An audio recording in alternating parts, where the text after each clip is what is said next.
Baliswak variety. Hello po, good morning po. Ngayon pong umagang ito, tayo po ay mag-harvest ng ube. Natira nga po ng bagyong Christine. Yan, tayo po ay maghahanap dito ng ube na yan, ganito pong may amlay. Pagka po may amlay na ganyan, ibig sabihin may laman. Dahil yun nga pong ating mga talsak or pakabagan ay nawala na at noong dumaan nga po ang bagyo ay bumagsak. Yan.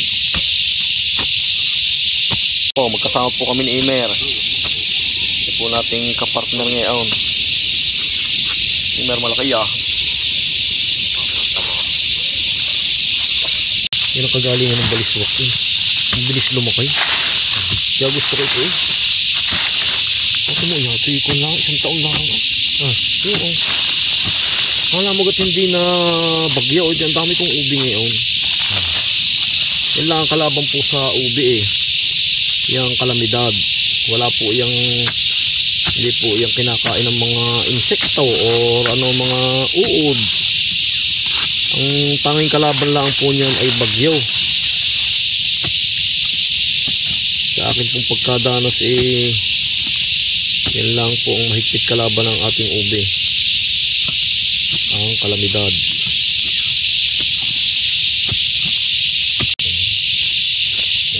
Ubing-ubi eh. Ang ganda. Ang ganda pa ng kulay ng baliswak. Yung sabing, pero may nalabas din yung ano, yung maputi. Pero pag niluto mo, ube din. Kulay violet din. Hanggang din pa Imer yan.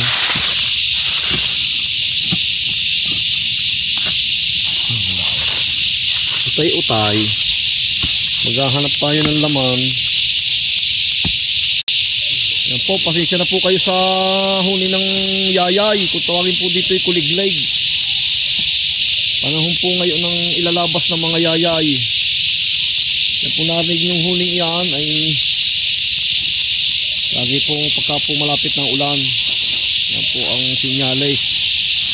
Pagka po naglabasan yan, ibig sabihin hindi na magtatagal ang ulan. Ano yung Mayer? Malapit ng ulan na. Hindi. Ang katawan yan. Ang laki. Jack pa tayo dito. Punong itaw.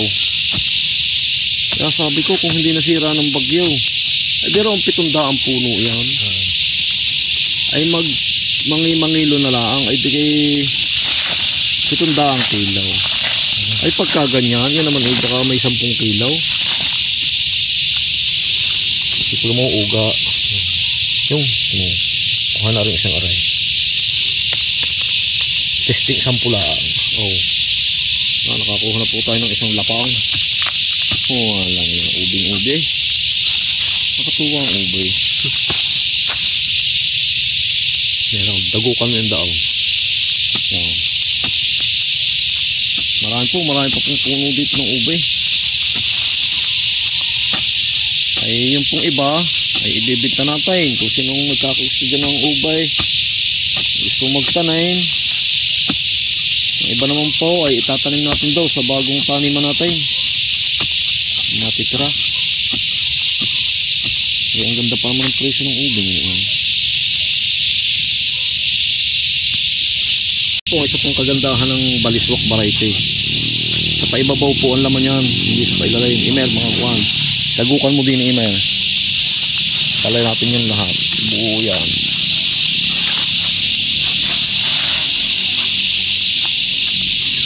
Yan, tiranin mo dyan. Talas naman ang ating barita eh.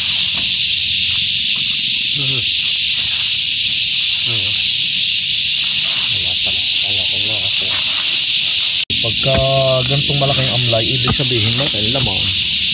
Sa tabagang yun ang amlay, ano? Ang dami.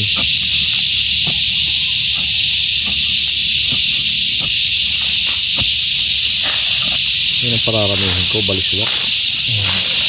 Pinakamagandang variety yan para sa akin. Mahigpit makalaki. Kita mo gamer na hukay ko doon nung 3 taon na nakakalipas. 63 kilos. Baliswak din yun. Oo. Tunay at talagang ibinidyo ko rin yun. Kaya dulo naghukay kaming dalawa. Kaya ito. Okay, sualin mo. Yan. Okay, yan mo siya. Yan. Okay. Persen mo. Okay. Yan. Okay. Pag may natira sa ilalim sa karing kukuhanin. Yan, sige. Yan mo siya. Yan, lakay. Nakatuwa. Yeah.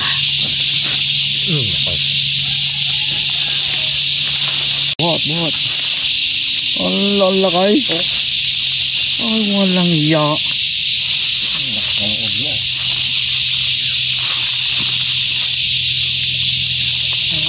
Ang laki ng ubay.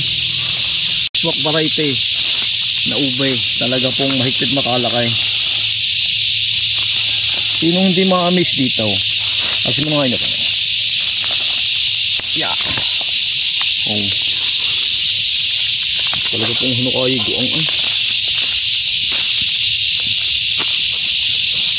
10 kilo tao na. Yan, may marga yan. Yan, paghiwalay mo yan. Yung putol. Ang ganda ng kulay. Okay. Ito maliit ito, itatanim natin. Yan. Lima na? Imer, puti, nakasampung puno man lang na gayan. Ay, ayos na. Hindi naman. Tingko tayo sa bata pang amlay. Yan kung may laman maliit, itatanim natin. Sa lawak natin taniman eh. Sana na. Nakuha. Kung pala ito yung dala, ating itatanim din yun. tuloy. Yan po ay nabisita ko noong isang araw. Yan naman po ay luklok. Luklok variety yan. Nasampul ko ng isang araw. May tanim din ano kahit yan maliit.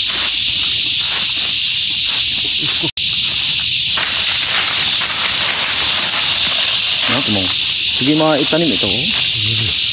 Kukuhan mo kahit maliit na ganyan. Ating itatanim. Sayang eh. Timer yan ang laman yan. Hindi mahirap-hirap kuhanin. Hayaan mo nang mapunggal. Pagulo yung Pilipino. Nakatuwa ang ubi pagkagayaw.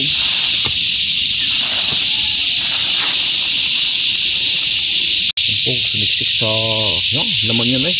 Ito ang ano, yung dating laman niya. Nagluno. Ibigyan kita yun ng ano, pambinhay.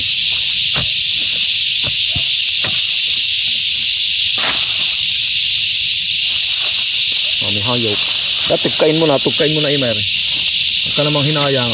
Sualin mo na daw yan. At ganyan okay lang. Yan, buo naman yun, 1 kilo.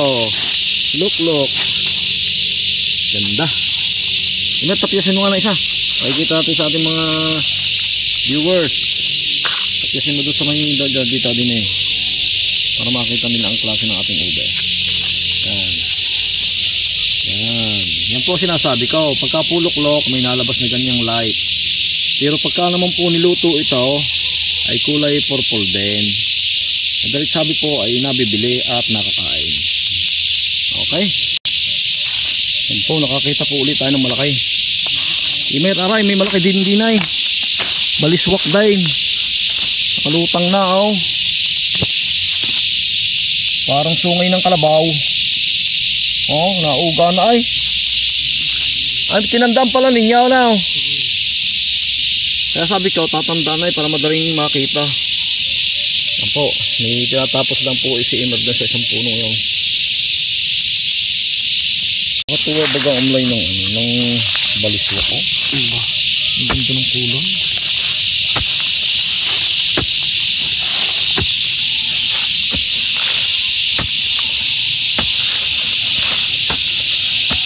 Kaya yung kuha nila, tirahanin mo agad kuha niya, dala yan. Yung, ganyan. Oo, habi ko sa iyo eh. 3 kilo mula sa puso. Ganda. Isang puno po ulit tayo ng baliswak. Meron yan. Atin pong ilalagay na sa sako.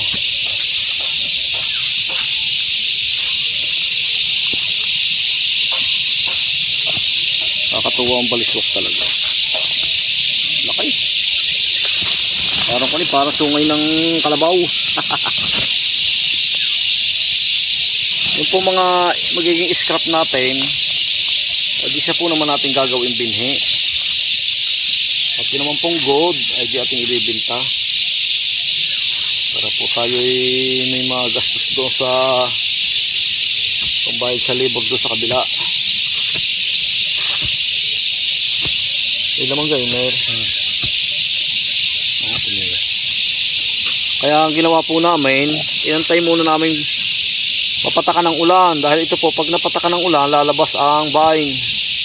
Hindi po tayo mahihirap maghanap ng laman ng ating ube. Basta po may tumubo, ay di ibig sabihin may laman.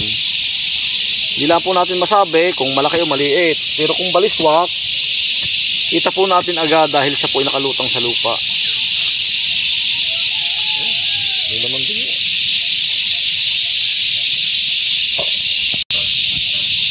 Kung yung hindi na apektuhan ng bagyong Christine, ay naku, walang yung dami kong ube. Wala na pala. Wala. Naputol. Ganda ng pagkakubi. Yan ang kung tawagin ay limay. Mayroon may nalabas din diyang light purple. Ito, matingkad to. Marami-rami din ang ating mahuhukay kahit medyo maliit ang iba. Nga po sabi ko, pagka nga po maliliit, ay di atin pong itatanim uli. At yung mga good, malalaki, ibibenta natin. Para po tayo mapag-umpisahan uli sa kabilang taniman natin.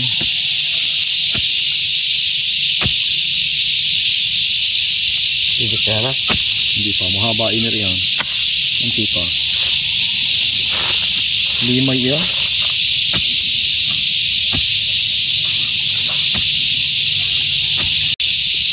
Dali tayo ng limay uli yan. Limay uli yan, batukan mo dyan, dala yan.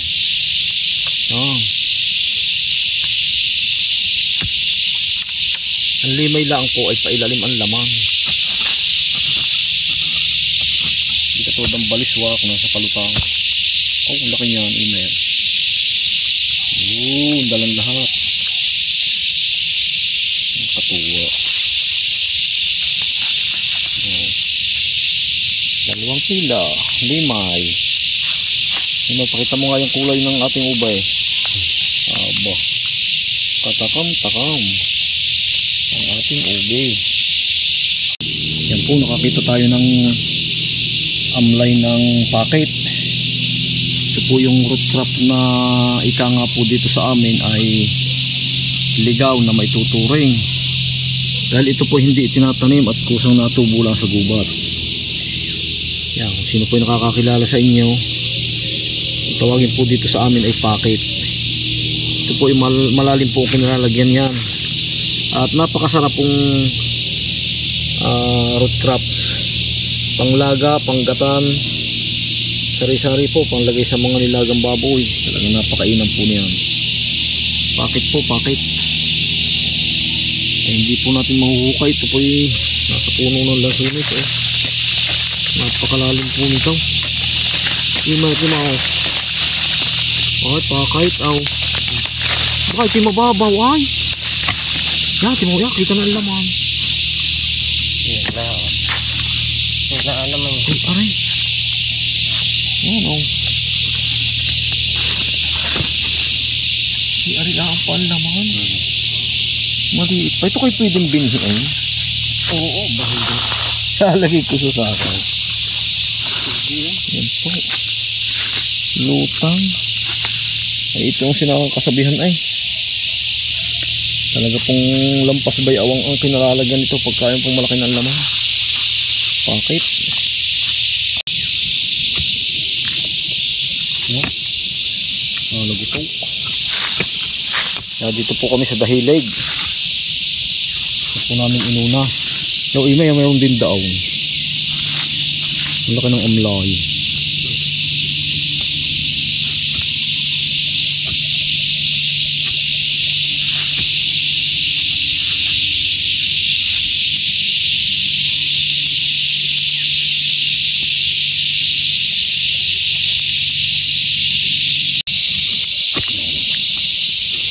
Nasa ilalim ng sukalan yan.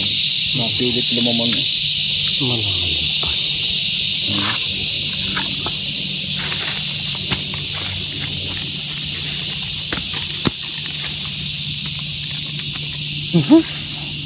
Putol ulan. Oo. Okay, oh.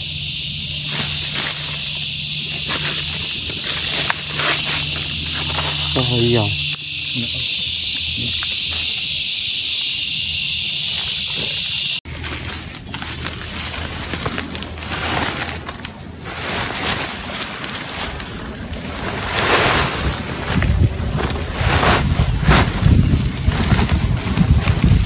Damay. Dami na. Hindi may iwasan, hindi maputol yung hinaligi. Sa palalim ito eh. Ito maganda yung baliswak, tsaka itong magandang limay. Sa paibabaw eh. Maging merienda muna po.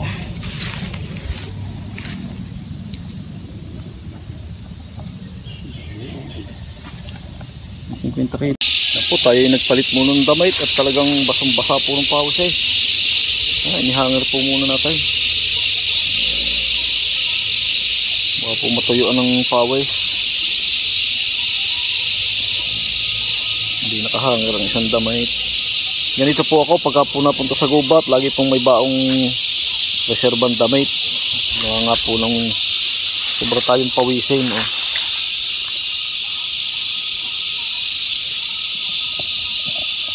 Sako muna. Imer, bubukod mo maliliit ha. Sama-samahin mo lang malalaki. Yan.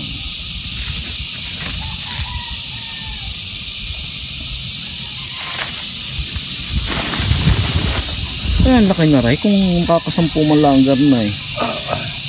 Ito yung dating inahin eh. Oh. Ito, naglunong ito. Ito yung dating inahin niya. Ano? Oo. Alam naman ano. Oo.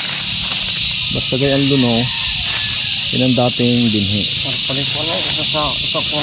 Yung kaya mong pasanin imer, kung mong pakakadamihan, marami naman sakaw.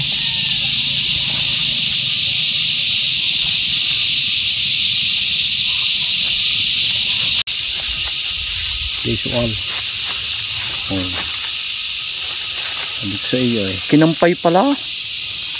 Ano maganda, kinampay. Kari parang ko ng gartong. Oh, maraming variety ito. Nakatayin dito. Kinampay, lukluk, limay, hinalige, sibo, saka itong baliswak. Yan, limay na naman. Okay. Yan. 2 kilo mula sa puso.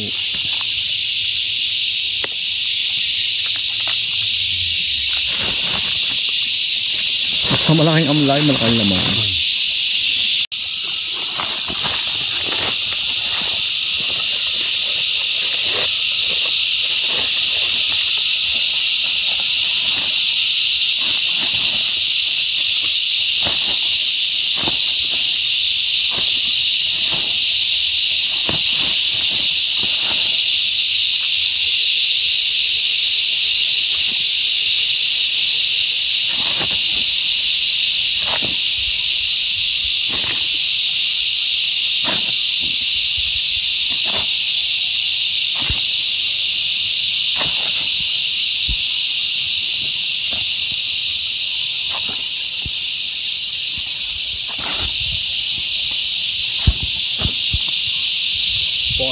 fresh ube.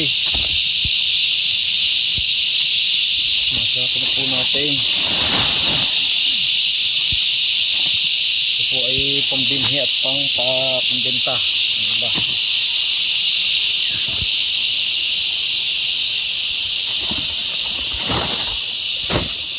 Mer, inom muna. Tubig.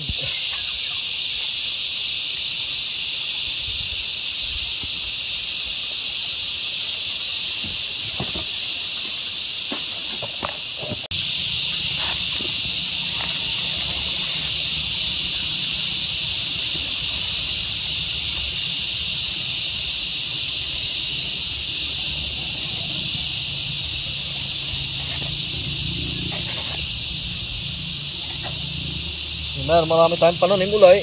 Ha? Maraming uling pananim.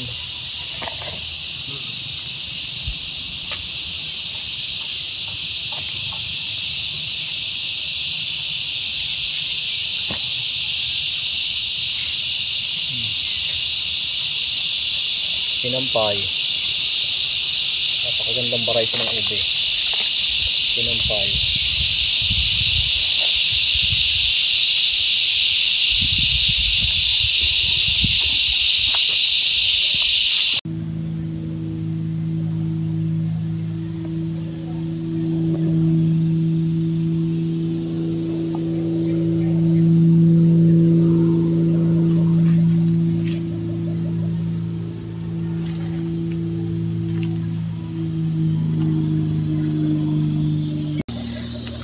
Yan po, ang hali na, tayo po uuwi muna, tayo po mananang halian at si Emer po ating iniwan muna diyan, siya po yung may dalang pagkain.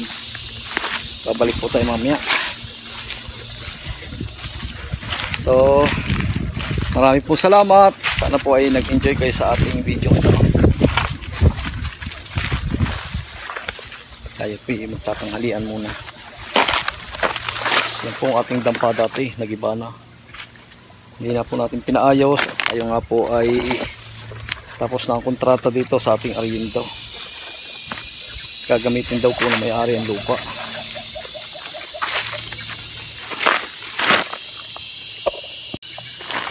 So yun po. Tayo po ay hanggang dito muna at sa susunod po ulit natin video, tayo po ay magsasama-sama ulit. Po, maaari po doon sa ating bagong taniman na tayo po magtatanim ng ube at yung po mga scrap na ating na-harvest ngayon ay siya po natin namang pararamihin doon sa kabila. Kaya sana po ay maikay po natin lahat ng ating ube dito at kung hindi naman po maipagbili ay atin pong maitatanim uli para muling dumami. So yun po, hanggang dito na lang po. Maraming pong salamat. God bless at ingat po tayo lagi.